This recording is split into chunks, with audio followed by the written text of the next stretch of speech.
This is a bit of a weird video. Matching a Super Saiyan 4 fused character against a singular Super Saiyan 2. Yeah, the conclusion of this seems obvious on surface level, but the whole thing is a bit more complicated than you might think. So without further ado, let's begin.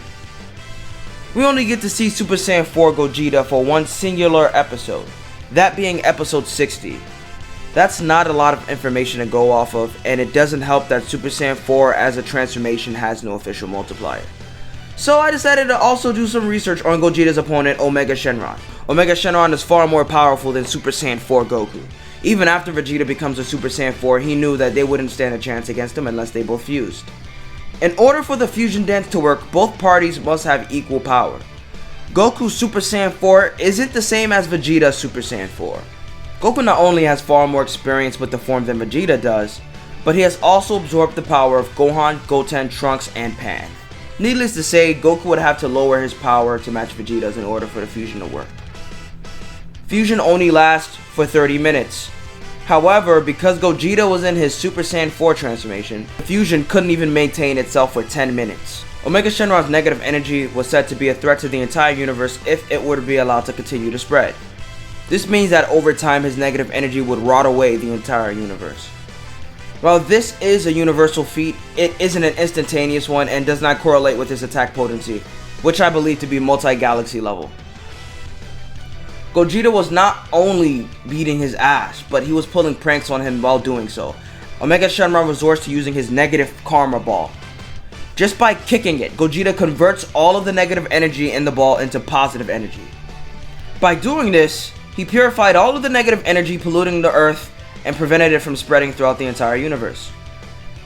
After that was done, Gogeta gets serious and makes an attempt to finally kill Omega Shenron with his Big Bang Kamehameha. All it manages to do is depower him, reverting him back to Saiyan Shenron and knocking the Dragon Balls from his body. Gogeta is impressed that Omega Shenron was able to survive the attack. While charging his second Big Bang Kamehameha, he defuses. While there's no question that Gogeta is far more powerful than Omega Shenron, he failed to kill him when he meant to do so. I'm not going to say that they're in the same ballpark of power, but the power gap isn't as wide as you might think.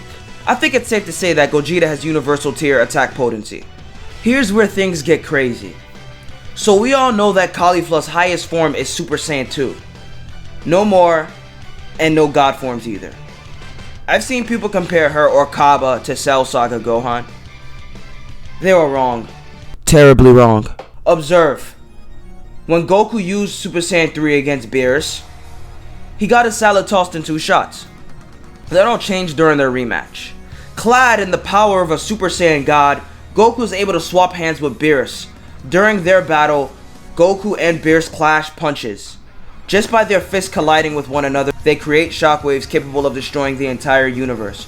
Unlike normal shockwaves, these shockwaves grow more powerful as they travel farther from their collision point. Some might say that Beerus was also creating the shockwaves, so Goku can't possibly be 100% responsible for the universal feat, considering that Beerus' power was also causing the shockwaves to form. This is true. Even as Goku fired his Kamehameha and entered a beam struggle against Beerus, which only served to intensify the shockwaves, the universe was not destroyed. Yes, many planets were lost, but the universe remained. If you want to lowball him and say he isn't universal, that's fine. Except that it isn't. The shockwaves Goku and Beerus were creating weren't just affecting the main universe, but the entire macrocosm itself. That includes the mortal realm, the afterlife, heaven, hell, Kaioshin realm, and demon realm. Each realm I mentioned are infinite in size, some infinitely larger than others. Super Saiyan God Goku and Beerus are threatening to destroy multiple realms of infinity, making this a multiversal feat. The shockwaves travel far more faster than Omega Shenron's negative energy and prove to be an active threat towards the macrocosm. God Goku already solos all of Dragon Ball GT. Goku absorbs the God power into his body, converting it all into normal ki. Although he no longer has God ki, he kept the same power level as Super Saiyan God Goku, and was able to continue fighting against Beerus. At this point, Goku's base form was as strong as his Super Saiyan God form.